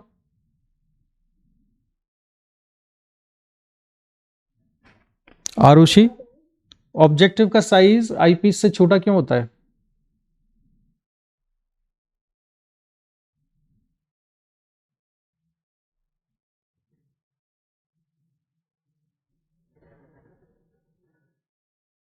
आरुषि, कंपाउंड माइक्रोस्कोप में ऑब्जेक्टिव का जो साइज है वो छोटा क्यों रखा जाता है? सर वही डाउट मुझे भी था, तो मेरे को समझ नहीं आया था। तो ये तो मैंने अभी बताया ना तुमको। यस सर, वो मुझे समझ नहीं आया था। तो उसी समय पूछना चाहिए ना। सर मैं इंडिकेशन दे अरे गधे कहीं के, अभी अभी मैंने बताया कि शॉर्ट फोकल लेंथ होती है मतलब। यहां पर कई सारी ऑब्जेक्ट रखी हुई हैं, हमको बहुत छोटी सी चीज देखनी है, तो लाइट तो सभी चीजों से गिरेगी ना इस लेंस के ऊपर। ए से भी आएगी, बी से भी आएगी, सी से भी आएगी, डी से भी आएगी, ई से भी आएगी, एफ से भी आएगी, बहुत सारे पॉइंट हैं यहाँ पर। हमें केवल डी पॉइंट देखना है, तो हम ऑब्जेक्टिव को किसके सामने रखेंगे? डी के सामने। तो मैक्सिमम लाइट डी से ही आनी चाहिए ऑब्जेक्टिव पर। अगर बाकी पॉइंट से भी लाइट आएगी तो बाकी पॉइंट भी दिखेंगे ना फिर, यस सर। वो भी मैग्नीफाई हो जाएंगे, सारी वो उसके आसपास की बड़ी बड़ी चीजें दिखने लगेंगी। तो हमको वो नहीं देखना ना, हमको जिस पे यार माइक्रोस्कोप से एक बैक्टीरिया देखना है छोटा सा, तो मैक्सिमम लाइट उसी बैक्टीरिया से आनी चाहिए कि उसके आसपास की चीजों से आनी चाहिए। उसी बैक्टीरिया। हाँ, तो इसलिए हम उसको छोटा रखते हैं कि जिससे कि लाइट जो है आसपास की चीजों से ना आके जिस चीज को हमें देखना है उसी से आए। नहीं आया आरुषि समझ में? तो आ गया। यहां पर मुझे एक चीज देखनी है, ए। अब ये इतनी छोटी छोटी ऑब्जेक्ट होती है कि इसके पास तो बहुत सारी चीजें होंगी, तो इसलिए उसका साइज कैसा होना चाहिए? लेंस का छोटा होना चाहिए। अगर उसका छोटा साइज होगा तो जो लाइट रेज है मैक्सिमम इसी से गिरेंगी, जबकि अगर बड़ा रख देंगे तो उसके आसपास की चीजों की लाइट भी आएगी इसके ऊपर। तो इसलिए ऑब्जेक्टिव का साइज छोटा रखा जाता है, जिससे कि जिस ऑब्जेक्ट को हमें देखना है मैक्सिमम लाइट उसी ऑब्जेक्ट की लेंस पर गिरे, उसकी सराउंडिंग की लाइट ना आए। तो चलो, लेंथ ऑफ कंपाउंड माइक्रोस्कोप में दो केस है। Final image is formed at infinity, तो ये कितना हो जाएगा लेंथ उसका? V not plus f e. ये समझ में आ गया we not plus f e क्यों होगा? ऑब्जेक्टिव ने इमेज बनाई कितनी डिस्टेंस पर? वी नॉट डिस्टेंस पर। तो एक तो वी नॉट हो गई डिस्टेंस, और आईपीस से कितनी डिस्टेंस पर बनी ये इमेज? एफ ई डिस्टेंस पर। तो लेंथ ऑफ माइक्रोस्कोप कितनी हुई? वी नॉट प्लस एफ ई के बराबर। समझ आया? और final image is formed at d, तो एल कितना लिख देंगे हम? वी नॉट प्लस यू ई। और चाहो तो यू ई की जो वैल्यू हमने निकाली थी लेंस फॉर्मूला लगा के, वो वैल्यू हम इसमें रख सकते हैं।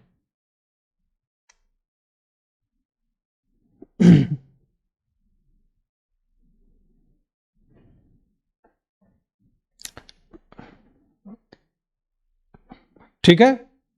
अच्छा, लेंथ ऑफ कंपाउंड माइक्रोस्कोप में अभी अभी मैंने तुमको बताया without approximation length of compound microscope is V not plus you E.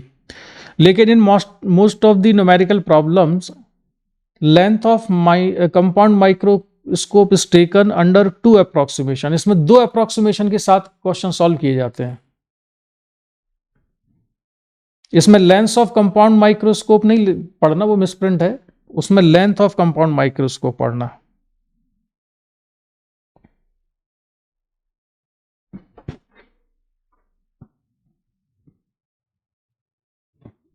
Length of compound microscope.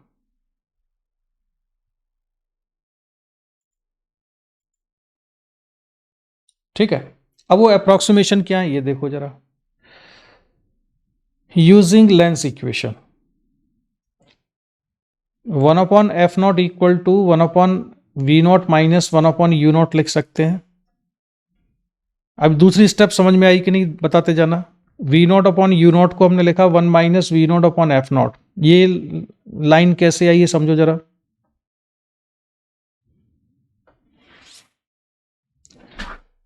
समझ आया कि नहीं? इसको हमने v0 से मल्टीप्लाई कर दो दोनों तरफ, तो v0/f0 इक्वल टू कितना हो जाएगा, v0/v0 माइनस v0/u0। तो ये बचेगा 1 माइनस v0/u0। तो v0/f0 को लिखा जा सकता है 1 minus v0/u0।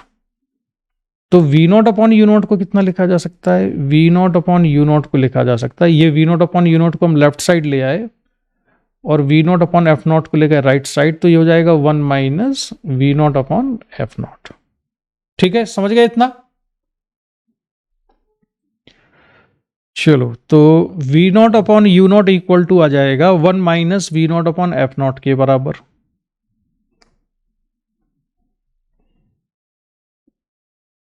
Focal length of objective lens is very small.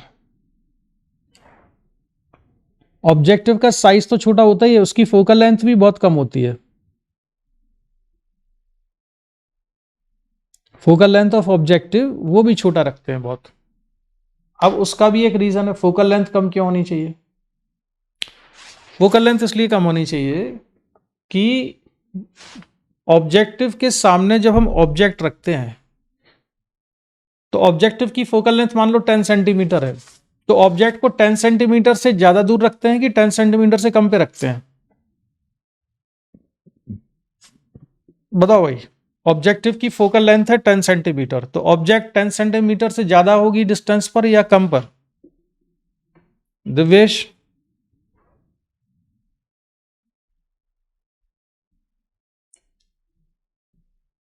Divesh, ये ऑब्जेक्टिव लेंस है, इसकी फोकल लेंथ है 10 सेंटीमीटर, तो जो ऑब्जेक्ट रखेंगे यहां पर इसकी डिस्टेंस अगर x है तो x कैसा होता है, 10 सेंटीमीटर से ज्यादा या कम? कम क्यों होना चाहिए, रीजन बताओ क्या?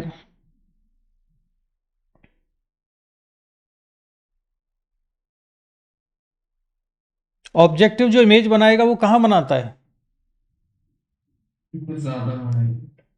कहां बनाता है इमेज? ये ऑब्जेक्टिव जो इमेज बनाता है उधर लेफ्ट में बनाता है कि राइट में? तो वो इमेज कैसी होती है, रियल या वर्चुअल? रियल इमेज होती है। तो रियल इमेज तब बनेगी ना जब डिस्टेंस फोकल लेंथ से ज्यादा हो। तो यहां पर x कैसा होना चाहिए, ग्रेटर देन 10 सेंटीमीटर। तो x की वैल्यू ग्रेटर देन 10 सेंटीमीटर होना चाहिए। ठीक है, अब अगर ऑब्जेक्टिव की फोकल लेंथ बहुत ज्यादा रख दी हमने, मान लो ऑब्जेक्टिव की फोकल लेंथ है 2 मीटर और बैक्टीरिया को देखना है, तो बैक्टीरिया को 2 मीटर से ज्यादा डिस्टेंस पे से देखेंगे हम तो दिखेगा ही नहीं साफ साफ, पता नहीं कितनी सारी चीजें दूर दूर दिखेंगी। तो ऑब्जेक्टिव की फोकल लेंथ कैसी होनी चाहिए, बहुत कम होनी चाहिए, मिलीमीटर में होनी चाहिए। मान लो इसकी फोकल लेंथ 2 मिलीमीटर है, तो उससे क्या होगा कि फिर हमें उस बैक्टीरिया को 2.1 मिलीमीटर की डिस्टेंस से देख रहे होंगे हम, तो पास में रखना चाहिए, जिससे कि जिस ऑब्जेक्ट को हमें देखना है वो ऑब्जेक्टिव लेंस के बहुत पास रहे। जिस चीज को हमें देखना है वो चीज लेंस के बहुत पास रखें, लेकिन कंडीशन ये है कि उसे फोकस से दूर ही रखना है। तो इसलिए फोकल लेंथ कैसी होनी चाहिए, बहुत कम होनी चाहिए। तो ऑब्जेक्टिव की फोकल लेंथ भी कम होती है और इसका एपर्चर भी कम होता है, साइज भी कम होता है। क्लियर हो गया? समझ में आ गई ये बात? अच्छा, अब अगर फोकल लेंथ बहुत कम है, ऑब्जेक्टिव की फोकल लेंथ अगर बहुत कम है, तो v0/f0 की वैल्यू कैसी होगी, 1 से काफी बड़ी होगी।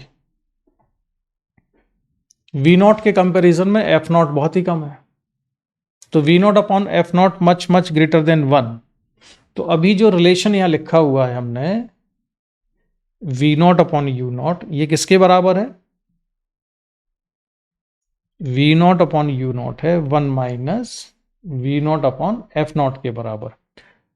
अब ये जो v not upon F nought है इसकी वैल्यू 1 से बहुत बड़ी है, तो ये 1 मैंने नेग्लेक्ट कर दिया यहां से। तो we not upon you nought को अप्रोक्सीमेटली कितना लिखा मैंने? Minus v nought by F nought. अच्छा, इसके अलावा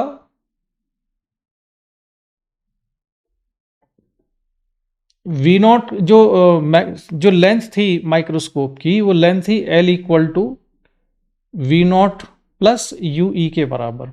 अब वी नॉट बड़ा होता है, वी नॉट की वैल्यू ज्यादा होती है, तो इसमें भी अप्रोक्सीमेशन कर लेते हैं कि L is approximately equal to we not.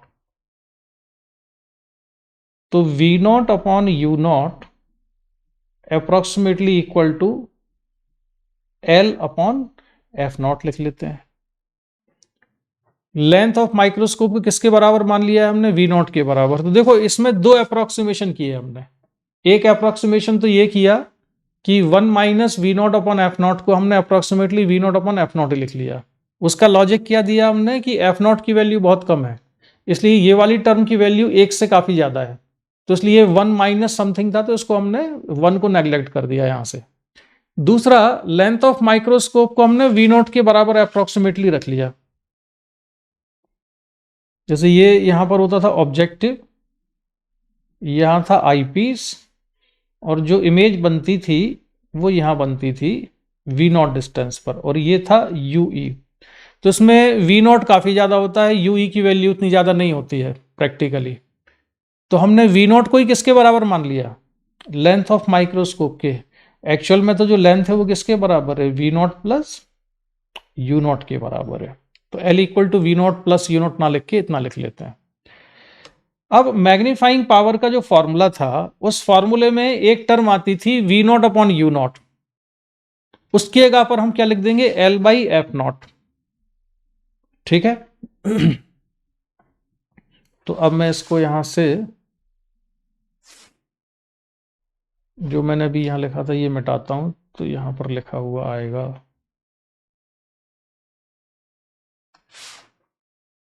ये अप्रोक्सीमेशन 1 था, है ना। फिर हमने लिखा L equal to we not, ये अप्रोक्सीमेशन नंबर 2 है। Using both approximation we get, दोनों को इक्वल कर लें तो we not upon you not हो जाएगा minus L by F not, और V not upon you not की जगह पर अब हम कितना लिख देंगे? Minus L by F not. तो अब मैग्नीफाइंग पावर का फॉर्मूला चेंज हो गया। ये वाला जो फॉर्मूला आया था ये विदाउट अप्रोक्सीमेशन था, v not upon you nought d by F e. किसके लिए? नॉर्मल एडजस्टमेंट के लिए। हमने we not upon you not की क्या लिख दिया? एल बाई एफ नॉट, जिसमें एल है लेंथ ऑफ माइक्रोस्कोप और एफ नॉट है फोकल लेंथ ऑफ ऑब्जेक्टिव। और अगर फाइनल इमेज फॉर्म होती है at least distance of distinct vision, तो अब तो तुम्हें फॉर्मूला याद हो गया होगा। वन अप, ये जो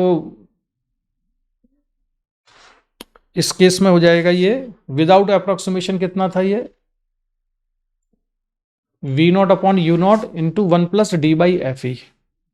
अब इसमें we not upon you nought के क्या लिख देना है जो हमने अप्रोक्सीमेशन से निकाला है? L by F nought 1 plus D by F E, इतना हो गया।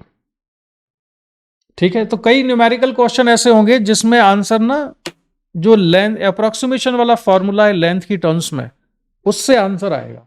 कई ऐसे क्वेश्चन होंगे।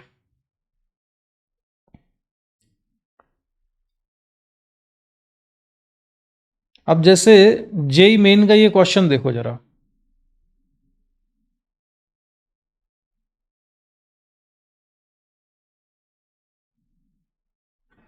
इसको ट्राई करो जरा।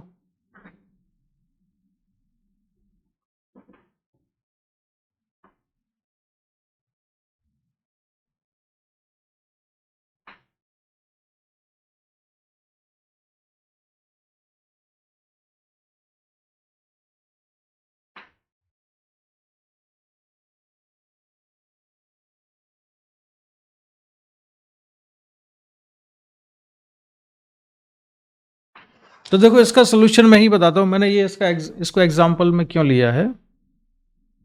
अगर इस क्वेश्चन को हमने अप्रोक्सीमेशन वाला फॉर्मूला यूज किया, m equal to l by F nought 1 plus D by F e, तो इससे ये बड़े आसानी से सॉल्व हो जाएगा और इसका आंसर आ जाएगा 6.25 सेंटीमीटर। ये आंसर हो गया।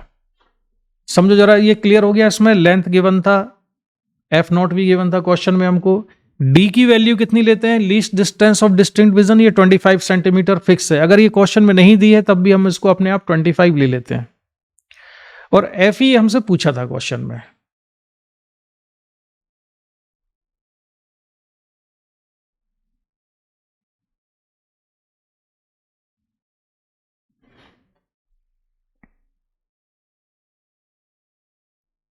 Arushi, Yes, sir. समझ आ गया ये इतना क्वेश्चन? हाँ, लेकिन इसमें एक कैच है। अगर तुम नेट पे सोल्यूशन देखोगे इसका, तो इसमें 2-3 अलग अलग जगह अलग अलग सोल्यूशन मिलेंगे अलग अलग बुक में। एक सोल्यूशन तो ये है जो मैंने बताया तुमको।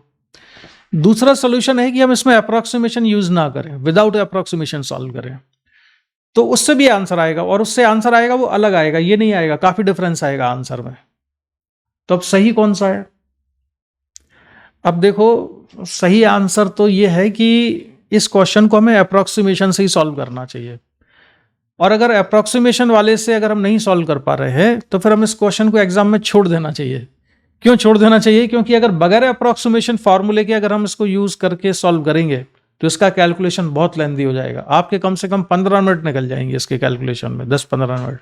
उससे बेटर है कि ऐसे क्वेश्चन को हमें छोड़ देना चाहिए। तो इसका आंसर हम किससे निकाल के रखेंगे? ऐसे क्वेश्चन का अप्रोक्सीमेशन से ही निकालेंगे।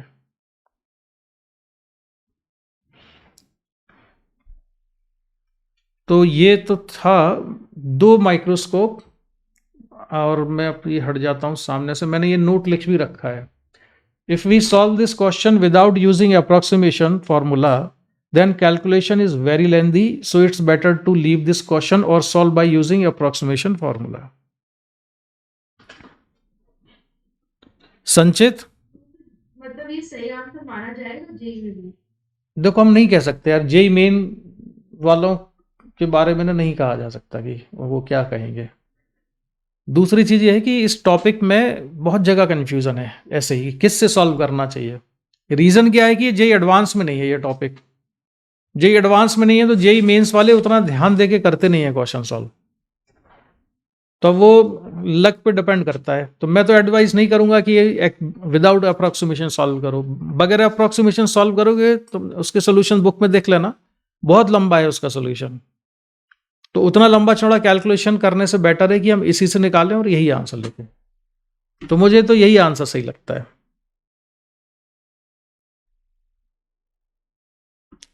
ठीक है। अच्छा, अब माइक्रोस्कोप के बारे में हमने क्या क्या पढ़ लिया?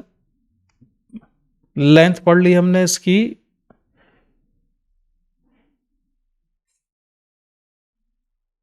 और ये निकाल लिया। ठीक है। अब इसके बाद देखो, माइक्रोस्कोप में तो इतनी ही चीजें हैं जो हमने आज पढ़ी। इसके बाद दूसरी चीज है टेलीस्कोप।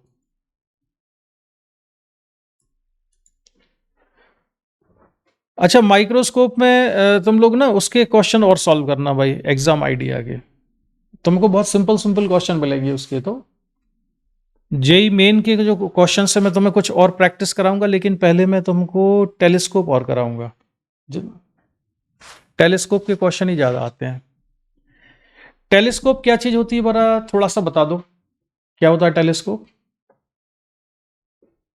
आरुषि बताएगी, इसके स्कूल में हो चुका है।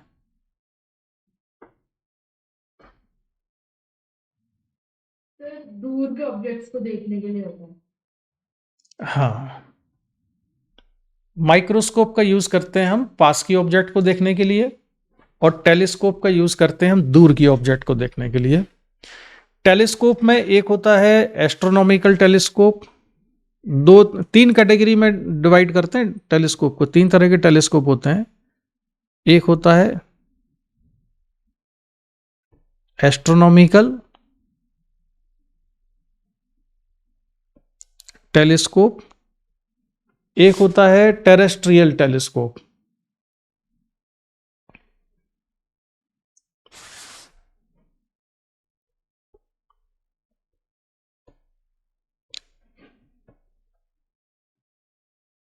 एक टेरेस्ट्रियल टेलीस्कोप होता है, और एक और कौन सा है? रिफ्लेक्टिंग टेलीस्कोप होता है एक।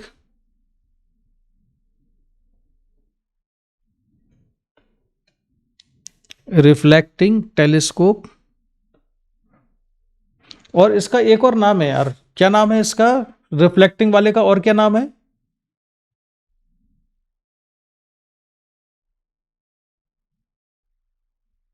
आरुषि?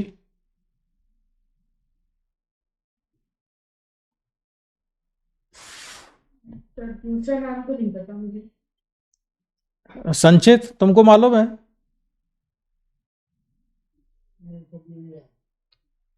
उसको शायद ऐसा कुछ बोलते हैं, कैसा ग्रेन। इसका टाइप होता है ना, दो, एक न्यूटन वाला और एक कैसा ग्रेन। कैसा ग्रेन रिफ्लेक्टिंग, इसकी स्पेलिंग मुझे ध्यान नहीं आ रही एग्जैक्टली क्या है। रिफ्लेक्टिंग टेलीस्कोप जो होता है कैसा ग्रेन टेलीस्कोप कहते हैं। इस नाम से नहीं पढ़ाया था तुम लोगों को?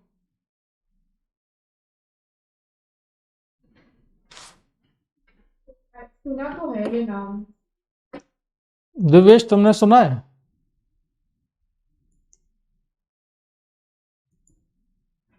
दिवेश है कि नहीं है? क्लास नहीं पढ़ी। अच्छा, कैसा ग्रेन टेलीस्कोप। रुक जाओ, मैं जरा इस नेट पे मैं खुद ही सर्च कर लेता हूँ इसकी स्पेलिंग क्या है।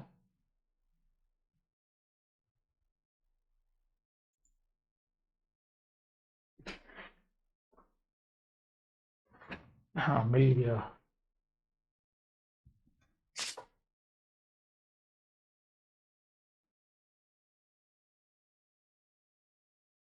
देखो ये इस तरह का है।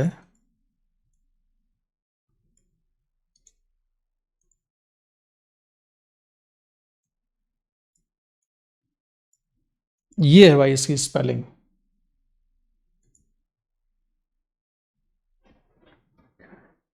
कैसा grain reflector is a combination of A primary concave mirror and secondary convex mirror. इसमें लेंस की जगह क्या यूज होते हैं? मिरर यूज होते हैं।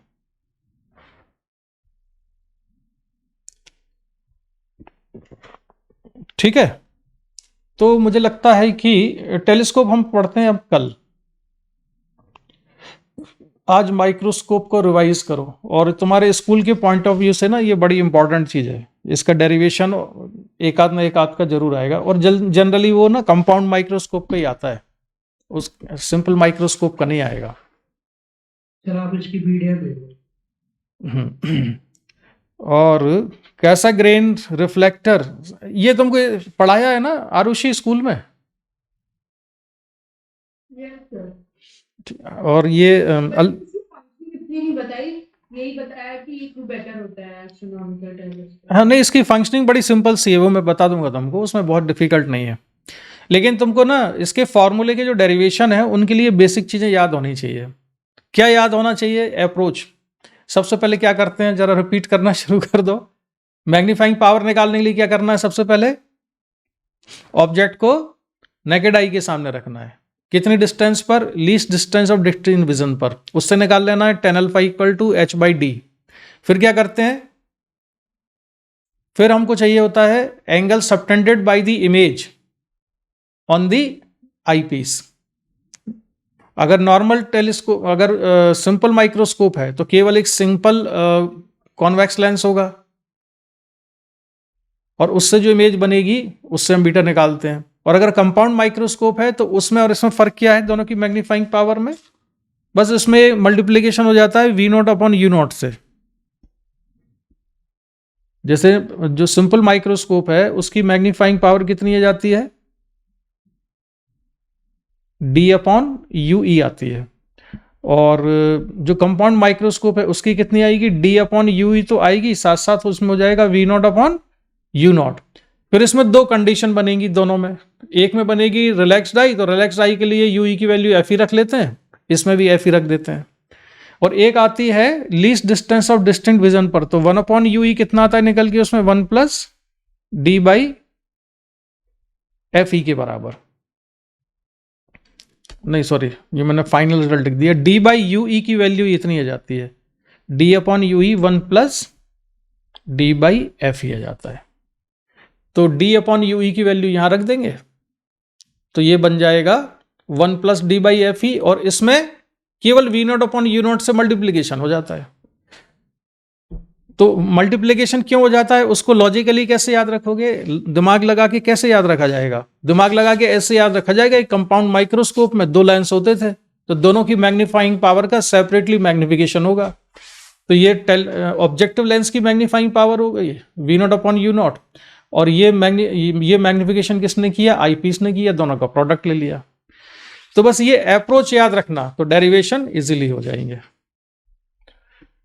टेलीस्कोप पढ़ते हैं और कुछ न्यूमेरिकल सॉल्व करेंगे अब हम नेक्स्ट क्लास में, ठीक है। तो मैं अभी करता हूं यहां से इसको एंड, ठीक है, बाय बाय।